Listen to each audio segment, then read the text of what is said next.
പോലീസും വിദ്യാർത്ഥികളും തമ്മിലുള്ള സംഘർഷങ്ങളുടെ വാർത്തകളാണ് നമ്മൾ കൂടുതലും കാണുന്നത്. പക്ഷെ അവിടെയാണ് ഒരു പോലീസുകാരൻ ചെയ്ത ഒരു ചെറിയൊരു കാര്യം ആയിരക്കണക്കിന് ആളുകളുടെ ഹൃദയം കീഴടക്കുന്നത്. രാജസ്ഥാനിലെ ബിൽവാര ജില്ല പട്രോളിങ്ങിനായി പോകുകയായിരുന്ന പോലീസ് ഓഫീസർ ദയാറാം ചൗധരി റോഡരികിൽ കുറച്ച് കുട്ടികൾ കളിക്കുന്നത് കാണുന്നുണ്ട്.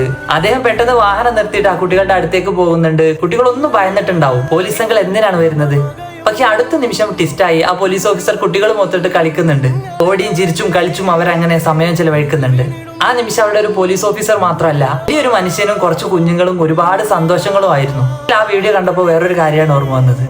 ഒരുപക്ഷെ ഈ പോലീസ് ഓഫീസറുടെ ബാല്യത്തിൽ ഇതുപോലെ മണ്ണും കളികളും കൂട്ടുകാരും ഒക്കെ ഉണ്ടായിരുന്നിരിക്കാം. ജീവിതത്തിന്റെ തിരക്കുകൾക്കിടയിൽ, ഉത്തരവാദിത്തത്തിന്റെ ഭാരത്തിനിടയിൽ എവിടെയോ നഷ്ടപ്പെട്ട ആ പഴയ ബാല്യം കുറച്ച് നിമിഷങ്ങൾക്കെങ്കിലും അദ്ദേഹം വീണ്ടും കണ്ടെത്തിയതാവും അല്ലെ. കാരണം നമ്മളടക്കം ഓരോ മനുഷ്യരിലും ഇന്നും കളിക്കാൻ കൊതിക്കുന്ന ഒരു കുഞ്ഞ് ജീവിച്ചിരിപ്പുണ്ടല്ലേ. പോലീസും പട്ടാളവും ഒക്കെ എഴുതപ്പെടുന്ന ചരിത്രങ്ങളെല്ലാം യുദ്ധങ്ങളുടേതൊന്നുമല്ല. ചില ചരിത്രങ്ങൾ ഇങ്ങനെയുണ്ട്. ഒരു യൂണിഫോം, കുറച്ച് കുട്ടികൾ, ഒരുപാട് സന്തോഷങ്ങൾ, പിന്നെ അവർ ജീവിതകാലം മുഴുവൻ ഓർമ്മിക്കപ്പെടുന്ന ഒരു ഓർമ്മ.